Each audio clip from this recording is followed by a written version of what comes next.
adi portoɓe yaade ari seppatake ari bakkete ɗo ha Dakar direct ko portoɓe yayi so Touré laami haneɓe seeɗa o fermi frontiére ji ɗi o winni bantam huuɗa e maggo on tuma fo yimɓe ɓe mbuyi engagé seppi yahi woɓɓe ɓe gayano on tuma artale gila o wi novembre 64 koɗo leydi ndi fuɗɗi sattude andi on tuma wantirno marchandise ji laɓe ɗin fof ɓe fof ɓe soodi tracteur je ɓe hay Koundara ɓe remoyi. Un peu avant l'indépendance de la Guinée, les Guinéens voyageaient déjà massivement vers le Sénégal à la recherche de certains besoins et faire surtout le petit commerce, la culture de l'arachide et puis revenir s'occuper de la famille. Ce n'était pas donné à tout le monde. C'était à la fois un défi et une fierté pour tout jeune de faire un voyage vers le Sénégal. Avant l'indépendance, il y avait les véhicules, des camions notamment même qui faisaient la navette, bien que le transport n'était pas si développé comme aujourd'hui. Les véhicules envoyaient les passagers jusqu'à Dakar directement. C'est en 1964, précisément le 8 novembre, que la révolution a durci le ton. C'est après l'indépendance de la Guinée vers 1964 que les voyages pédestres vers le Sénégal et la Guinée ont commencé. Cela fait suite à la fermeture des marchés, de certaines frontières et des activités commerciales que des Guinéens ont jugé qu'il fallait trouver une alternative pour la survie. Sékou Touré a fermé les frontières vers 1964. Il a prédit que des fromagers vont pousser sur les lignes frontières. C'était en représailles à un certain trafic commercial. Comme tout était fermé, les gens ne savaient plus quoi faire. C'est là que les voyages à la marche cachée ont démarré pour beaucoup de Guinéens que nous sommes. D'ailleurs, une vague importante est partie s'installer définitivement au Sénégal. Nous étions peu à faire des va-et-vient. Je revois encore les mouvements de foule qui marchent comme si c'était aujourd'hui. Moi particulièrement, j'étais convoyeur avec d'autres. Je ne sais combien de voyages j'ai fait à la marche entre la Guinée et le Sénégal. C'est à partir du 8 novembre 1964 que les choses ont commencé à être tendues dans le secteur du commerce. Les marchés ont été vidés au profit de l'agriculture. Dans la zone de l'Abbé, les gens ont acheté des tracteurs pour aller faire l'agriculture à Koundara. L'État voulait l'agriculture contre le commerce dans le but de maîtriser certaines choses en vain. À cette époque, les frontières étaient fermées, pas d'entrée, encore moins de sortie, tout était fermé, mais un minimum de services était observé entre la Guinée et Bamako et un peu vers la Côte d'Ivoire. Certaines fois seulement, pas de façon permanente. Je me rappelle que pendant cette période de fermeture, j'ai pris le train à Dakar pour Bamako. Je suis allé à Cancan. De là aussi, j'ai pris le train pour Mamou. Après, je suis rentré à l'Abbé par la route. Je me rappelle, beaucoup de familles mettaient des personnes à ma disposition, soit pour partir au Sénégal ou revenir en Guinée avec eux. Il fallait marcher côté territoire guinéen. Derrière ça aussi, il y avait un système de commerce et d'échange de monnaie. On prenait le CFA au Sénégal pour venir faire la monnaie avec le Cedi en Guinée et faire un peu de bénéfice dans la discrétion. Il y avait aussi la transmission des commissions de famille et des colis légers entre ceux qui sont en Guinée et les Guinéens du Sénégal. Tout ça, c'était pour assurer la survie des familles de part et d'autre. Après la première vague des marcheurs, j'ai eu le courage de les rejoindre.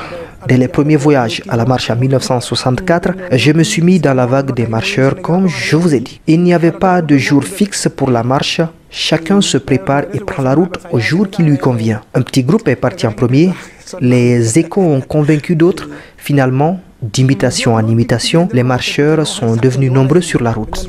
Il fallait préparer le voyage. Même la famille ne doit pas être suffisamment informée de peur que l'information fuite en dehors de la famille. Moi, j'étais déjà habitué à voyager à Dakar un peu de temps avant l'indépendance. Mon premier séjour à Dakar remonte au 16 décembre 1954, 4 ans avant l'indépendance de la Guinée. J'avais passé 18 mois avant de revenir en Guinée. Partout, on disait Amadou Bobo est là au village.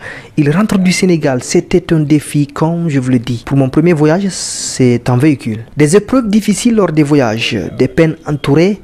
Ces voyages à la marche, certains tombent malades et d'autres meurent en chemin à cause de la chaleur. Certains malades sont transportés par les autres marcheurs, d'autres trouvent la mort tout simplement dans la zone de Koundara à cause de la chaleur.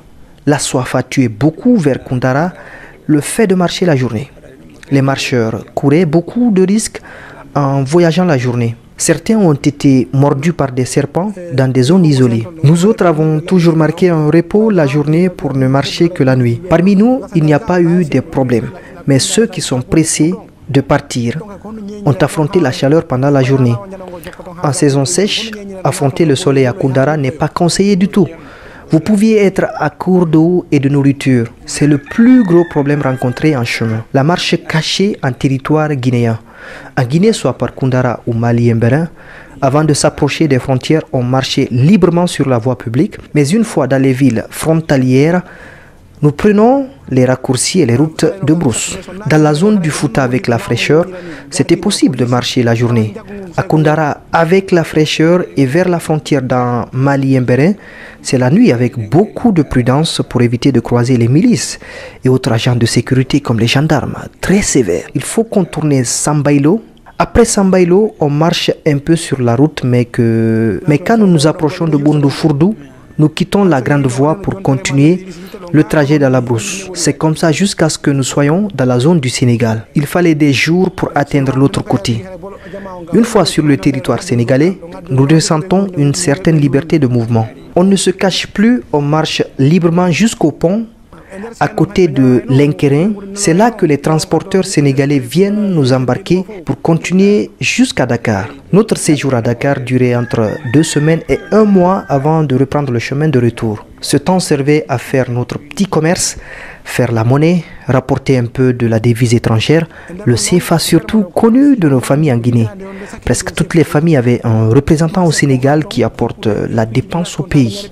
C'était une évidence, savoir que nous sommes de retour en Guinée était source de joie pour les familles quand même, parce qu'on venait avec les lettres venues du soutien de la famille au Sénégal. Les lettres s'échangeaient vraiment pour donner des nouvelles. L'argent venait aussi suivi des petits colis légers. Quand les familles savent que nous sommes de retour, chacun venait saluer dans l'espoir de recevoir la dépense, les nouvelles. L'ambiance naissait autour de nous, tout comme au Sénégal quand nous arrivions. Tous les compatriotes étaient contents parce qu'ils auront les dernières nouvelles des familles. Vous n'avez jamais été conduit devant le chef de village pour montrer les lettres et justifier vos voyages? C'était une décision du gouvernement, une lettre ou un retour au pays. Vous deviez passer devant la fédération ou le PRL pour s'expliquer. Ceux qui ont des lettres devraient à leur tour montrer le contenu. Mais pour mon cas, je reste chez moi sans partir. Je reste discret. Je ne suis pas parti et personne n'est venu me chercher, comme ce fut le cas pour certains.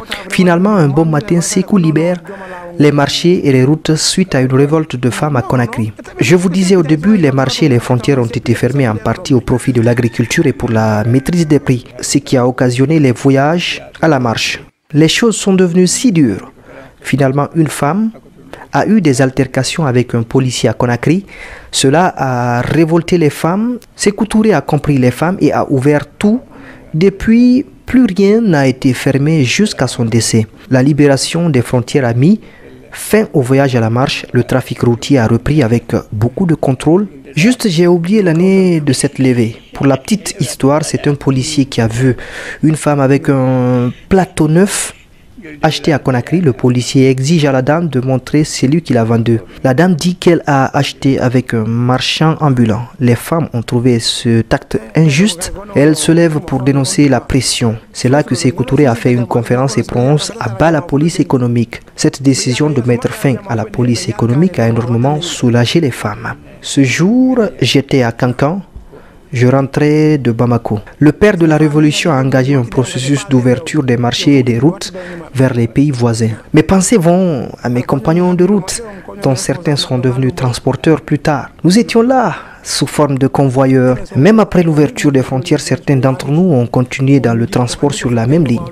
Mes amis proches, il y avait Modi Yassine Gokitiehi, un excellent transporteur, Bala Tangama, Ousmane Hakounde Pelle, Modi Julde Dara, Di Joma Godum, un homme coriace, Mamadou Saliou Dara. C'est mes compagnons de voyage à la marche. La plupart d'entre eux étaient transporteurs avant la fermeture des frontières. Pendant la fermeture aussi, ils ont fait la marche. Après, certains ont continué aussi dans le transport. Si tu ne voyais pas ces figures sur la route, beaucoup rebroussent chemin. Pour eux, c'est nous qui savons les vrais raccourcis pour sortir du pays et rentrer sans problème. C'est maintenant que je réalise les risques courus sur ces voies routières. Pour moi, la vie est un changement, sinon nous avons vécu aujourd'hui. Tout est facile, beaucoup d'engins roulants, la route Labé-Sénégal faite. En une journée, tu peux voyager. Je me rappelle quand les gens ont acheté les tracteurs pour aller faire l'agriculture à Koundara.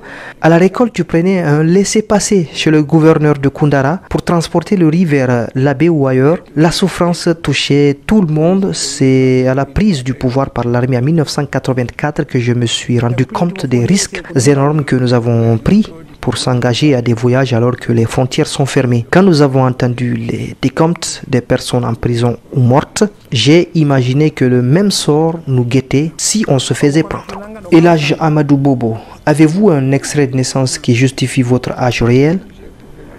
Oui, j'ai un extrait de naissance jusqu'à récemment.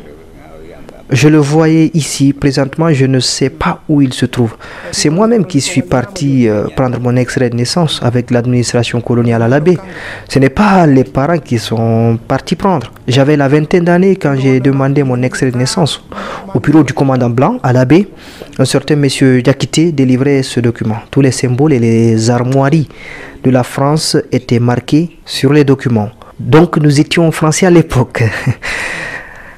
Le commandant qui était là, je ne connaissais pas son nom, il a remplacé un certain commandant Lembe, connu de tous à l'Abbé. C'est le successeur de Lembe qui a signé mon acte. C'était la Guinée française. Ils m'ont attribué vers 1933 comme date de naissance. Partant de ce document, je considère que j'ai 92 ans cette année 2025. J'attends la fin des jours à mon lieu de repos dans mon village natal de Balaya-Lelouma. C'est au début des années 1980 que j'ai arrêté toute activité pour me consacrer à la vie familiale et mon village là où vous m'avez trouvé.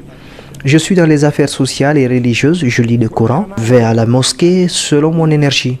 Si ma mémoire est bonne, la dernière fois que je suis allé au Sénégal, c'est 2002, ça fait plus de 20 ans. Je suis chez moi, ici maintenant, chaque jour, j'attends la mort, la fin de mes jours. Une vieille personne n'a pas peur de la mort, mais elle l'attend à tout moment. À chaque fois que tu tombes malade, tu crois que c'est ton heure qui a sonné. Je rends grâce au bon Dieu. Avec mon âge avancé, je jouis encore de ma lucidité et je marche. Ma famille me soutient. J'ai 6 enfants, dont 2 filles.